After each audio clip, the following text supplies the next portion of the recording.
So what's the big problem with wealth creation?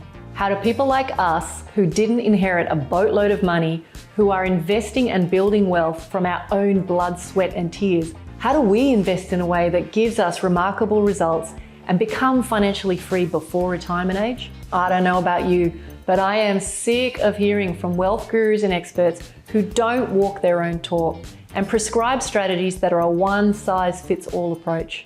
For self-made people like you and me, I'm here to tell you that you don't need to be superhuman or already wealthy to reach financial freedom earlier than 65. My name is Selena Kulkarni and I'm a passionate investor, but with a difference. I spend half my time running a community for wealthy entrepreneurs looking to reach financial freedom in 3 to 5 years using exclusive real estate deals that deliver consistent, predictable cash flow. The other half of my time, I support motivated young adults who want to get started on their wealth building journeys. I've been a chartered accountant and investor in the trenches for over 25 years, but I didn't come from money. So I want to help those who want to be self-made, master the fundamentals and fast track their financial freedom. I've had all the cuts and bruises in the past, and now in this podcast, I want to share real life experiences on what has worked, what hasn't worked, and how you can take action that will set you apart from 99% of other investors so that you can get the results you want faster. Hey guys, in this particular episode, I want to speak to those people who have been on the wealth building journey for some time now. Maybe you would even call yourself an investor. And essentially you are in a position right now with the environment and the economy being as they are. You're feeling slightly frustrated with the performance of your assets, or you are feeling vulnerability because of the high interest rate environment. Now, what I want to say to you guys is that you have probably done everything by the book. You have invested in assets that you thought would grow over time. And the story that you were sold, as I was eventually those assets will kind of grow in value. The returns on them will grow in value. And ultimately, you'll end up in a situation where, for example, if you've invested in, say, property, those properties will be delivering you all this amazing cash flow. There's so many stories of experts over time who've, played with titles like 10 properties in 10 years to financial freedom and things like that.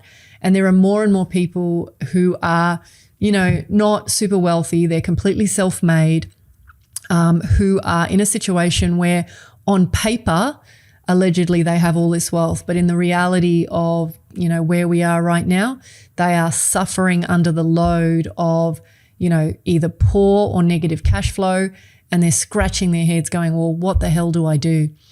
So there's a couple of comments that I want to make about this if you are in this situation. The first one is it's not your fault. I definitely think the mainstream strategy and story that we are sold is that we need to invest in assets that grow over time and just hope and pray that one day they look after us. And I think more and more people are getting to the situation where that is not the case. And that, even if you're a business owner, say, for example, or you hold assets that you're hoping to sell for, some big sum at some point in the future, maybe that by itself is maybe going to give you a pot of honey, but that you have no choice but to eat that honey and hope it doesn't run out before you retire or die.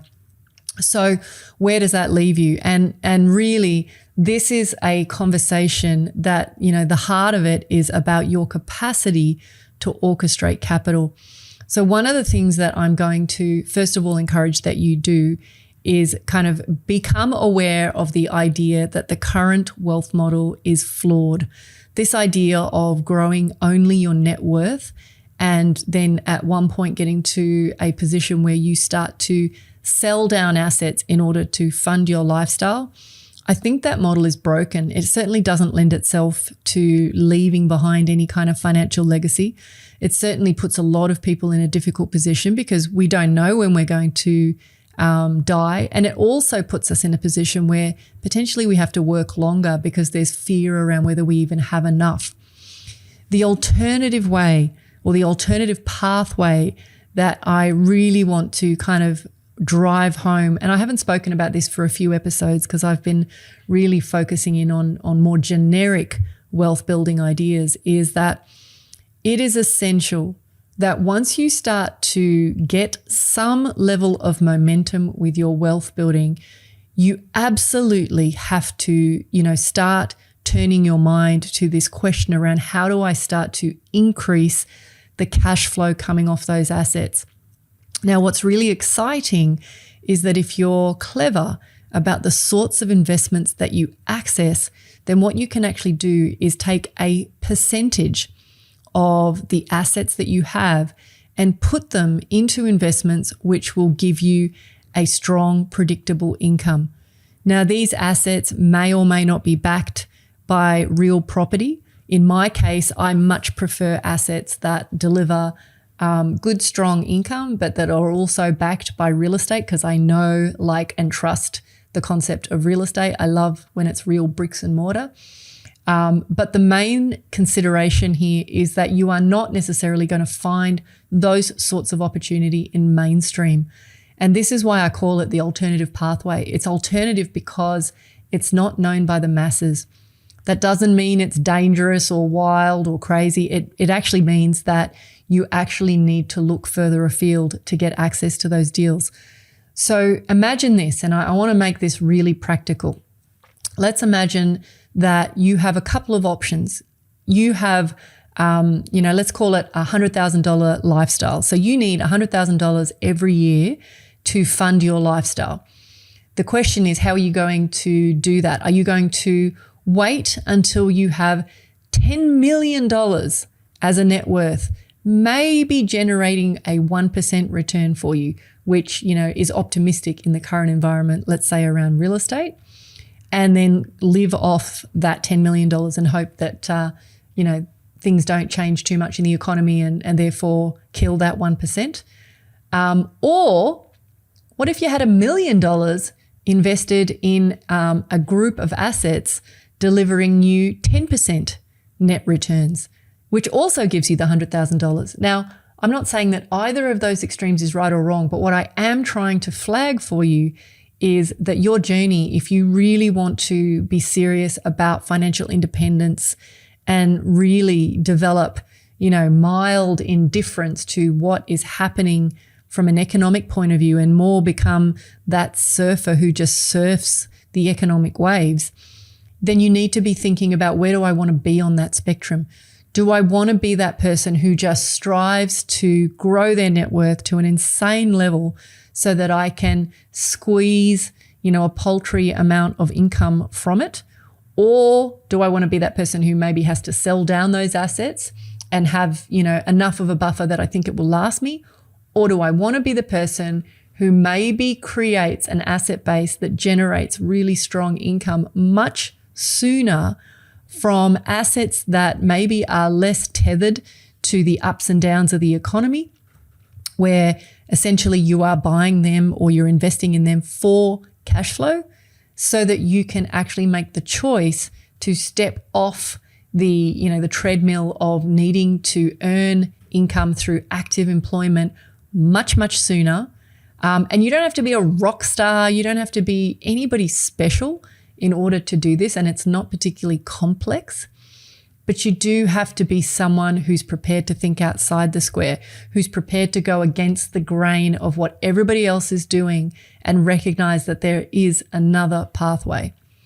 So guys, the big takeaway from this particular episode is really an amalgamation of a lot of the earlier episodes I've done on this podcast, which is to drive home the message that there is more than one way to get to financial independence.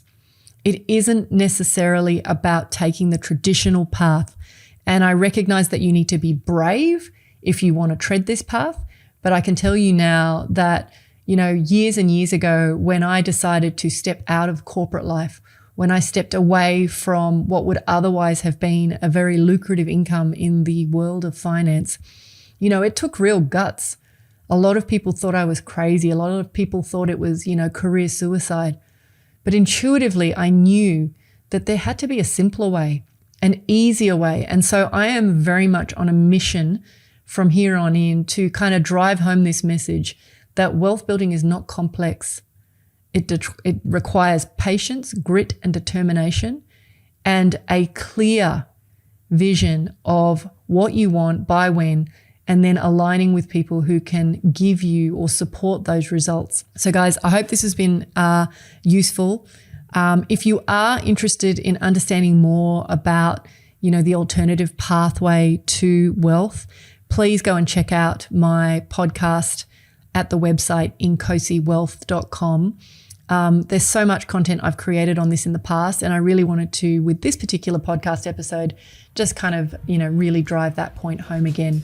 Anyway, I'll see you on the next episode. Take care. If you're feeling frustrated that despite doing everything right in the property investing playbook and you're no closer to financial freedom, then head on over to incosiwealth.com to learn more about how you can use alternative investments to catapult your investing income and blend strategies to shave decades off your timeline to financial freedom. See you on the next episode.